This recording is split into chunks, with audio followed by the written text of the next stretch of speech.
Il était une fois à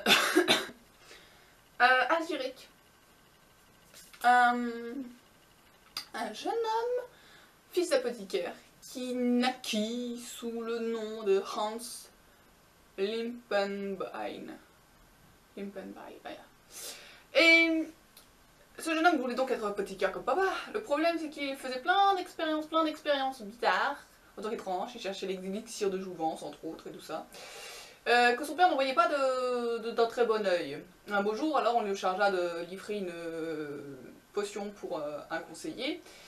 Et il se trompa, il donna à la place la dernière de ses expériences, donc l'élixir de jouvence. Il s'avéra que le conseiller se mit à se comporter comme un bébé devant tout le monde. Lui fut assez content du résultat, par contre son papa pas tellement, parce que si on commençait à chercher, et qu'on découvrait que c'était lui, il y avait peu de chances que les juges le laissent partir comme ça. C'était quand même un conseiller quoi là-bas. Aussi son père lui dit, bah, tu vas dans l'armée et tu te casses. Bon bah Hans obéit, il va donc en Allemagne pour s'engager dans l'armée. Et une fois dans l'armée, ça tombe bien, c'était en pleine guerre, du coup il commença à combattre, enfin il combattit moyennement parce que dès le départ il réussit à se faire engager comme médecin. Il s'avéra qu'il tua plus d'hommes parce qu'il tenta de les guérir avec ses expériences. Donc il tua plus d'hommes que finalement s'il avait été soldat.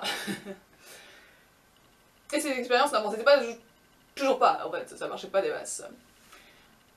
Un beau jour arriva, vers la fin de la guerre, où les hommes étaient en train de manger tranquille et tout ça, jusqu'au moment où les Croates ont attaqué. Et à ce moment-là, une grosse bataille a lieu et il reste au final 4 personnes du côté des Allemands et 4 personnes du côté des Croates. Et finalement t'as un général qui court voir donc Hans qui était en train de faire ses expériences tranquillement dans sa tente sans rien entendre du tout. Et qui commence à lui hurler dessus, bon ça suffit, maintenant tu sors, tu viens nous aider, hein, on sera à 5 contre 4, ce sera toujours mieux. Et alors l'autre il fait, oh je suis pas sûr. Et en fait il était en train d'expérimenter une nouvelle poudre dont il avait noté les ingrédients sur une feuille de papier. Donc il est vraiment à fond dedans et il aurait bien aimé continuer parce qu'il sentait qu'il était touché au but. Et là le général lui dit non c'est bon, alors il lui prend son pistolet, il dit bon bah, je te montre comment on charge un pistolet. Hein. Alors tu mets la poudre là, donc il prend la poudre utilisée dans ce coin là parce qu'il croyait que du coup c'était la poudre de fusil, mais non c'était de la poudre expérimentale. Il met la poudre dans le pistolet, et puis il fait bon, tu prends un truc pour bourrer tout ça, et puis hop, ce papier ça suffira bien, et voilà, tu mets la balle, et puis hop, voilà, et hop, tu vas. Et du coup, le gars il fait bon, bah ok, super, génial, elle a fait hop, vas-y. Alors Hans, qui, comme dit, voudrait bien garder sa poudre précieusement, finalement, discrètement vide la poire de poudre, pour mettre le reste de sa poudre expérimentale dedans, histoire qu'elle ne disparaisse pas, on sait jamais, pendant qu'il est pas là.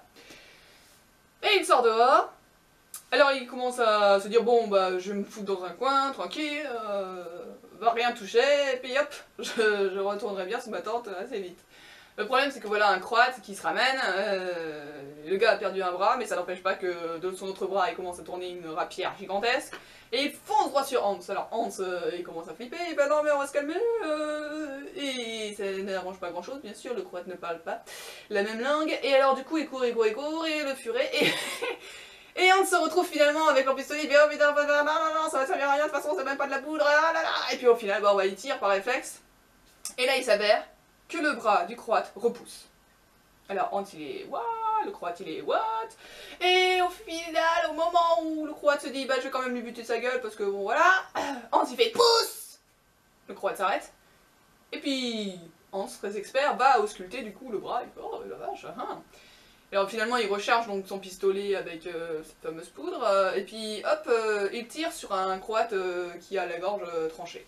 Et le croate qui est en train d'agoniser, la gorge revient correcte et il se relève tranquille. Il fait ah d'accord, d'accord.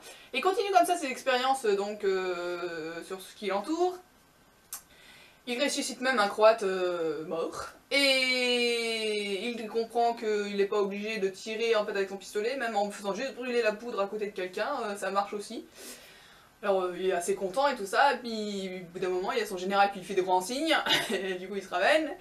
Et le général qui commence à engueuler, il fait c'est quoi ce délire? Vous avez ressuscité toute l'armée ennemie, mais c'est n'importe quoi! Et Hans qui fait ah merde. Oups, c'est vrai. Donc ayant ressuscité environ 200 000 Croates contre 4 de son équipe, il se dit qu'il est un peu dans la merde. Alors pour tenter de calmer le général, il dit oui non mais c'est parce qu'en fait vous savez, vous voyez, je peux pas tirer sur un compatriote même avec un pistolet qui tire des fausses balles. Le général qui fait ouais. Donc il fait bah mais si vous voulez, y a pas de problème, moi j'ai de la poudre, je ressuscite les nôtres aussi. Il fait bah vas-y, à plus tard. Et il commence à regarder, il y a pouf, plus de poudre. Il fait ah mais c'est pas grave, j'ai la recette chez moi dans ma tente, je vais la chercher. Alors ils y vont tous les deux, hop, ils cherchent partout, ils trouvent pas la feuille. Et là ils s'arrêtent, il fait général, vous avez utilisé quoi également pour en fait pour bourrer mon pistolet tout à l'heure? Le général il fait bah je sais pas, un bout de papier qui traînait. Et donc Hans commence à pleurer, il fait bah c'était la formule, je me souviens pas de comment il faut faire, qu'est-ce qu'on va faire et tout. Et ben le général il fait bah c'est ça, moi je vais buter ta gueule. Et du coup Hans il commence à courir, et t'as les 4 autres qui lui courent après. Et il court, et alors finalement, il va y aller pendant des jours, et toujours les 4 ils le poursuivent, donc ça va faire apparemment. Et il traverse le Rhin, il traverse Colmar, il passe Épinal comme une flèche, fouf, et il continue, et il arrive finalement à Vaux-les-Bois, où il y a une abbaye, et il tape à la porte, il fait ah, asile. Et il voit derrière les 4 qui se ramènent, hein, et il y a un vieux moine qui finalement arrive comme ça, il fait oui, c'est pourquoi. Et ensuite il fait ah, je demande le droit d'asile, s'il vous plaît, je veux mourir. Et l'autre il fait oh mais vous savez, on a déjà beaucoup de monde, alors bon je sais pas, faut que je demande aux prières, je reviens. Et ensuite il fait ok. Et les 4 se rapprochent. Alors, beaucoup plus tard, enfin, Hans trouve que ça fait beaucoup plus tard, un moine revient et il dit oui, c'est à quel sujet? Il fait oui, je voudrais rentrer s'il vous plaît, j'ai le droit d'asile, je veux mourir. L'autre il fait ah bah oui, mais vous savez, on n'a pas beaucoup de place, vous faites quoi dans la vie? Moi je suis soldat. Et puis oui, certes, mais enfin j'ai pas besoin de soldats et tout. Il fait je suis médecin. Oui, mais médecin, vous savez, moi j'ai 92 ans, je n'ai pas l'intention de mourir dans la fleur de l'âge non plus, donc bon... Non, je suis alchimiste. Ah, c'est plus intéressant déjà. Notre alchimiste est mort, vous pourrez faire notre vin. Puis alors, on s'est fait, oui, d'accord, tout ce que vous voulez, laissez-moi rentrer. Et les trucs qui sont... Finalement, la porte s'ouvre, on se précipite à l'intérieur au moment où le gars lance une hache qui se plante dans la porte. On se fait, ah, je suis tombé. Et le prieur lui dit, vous pouvez rester, mais vous devrez entrer dans les ordres. Et on s'est fait, tout ce que vous voulez, je m'en fiche. Il se fait donc moine, et il commence à faire son vin et tout ça, et ça devient un vin très très fameux en fait. Et il continue ses expériences bien sûr, mais il inventa beaucoup de poudres, mais aucune ne fut celle qu'il utilisa sur le champ de bataille. Il n'arriva jamais à retrouver la solution. Et entre temps, étant Limpenbein, son nom fut bien sûr pas très bien compris par les gens alentours et il devint donc Limpinpin. Puis il devint le père Limpinpin. Et pour ce qui est de sa poudre de père Limpinpin, non.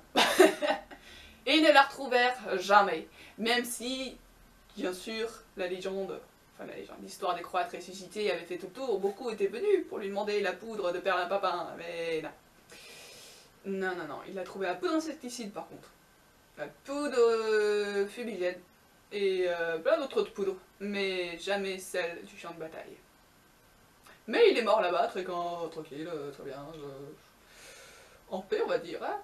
Je sais un ami qui est vraiment gentil.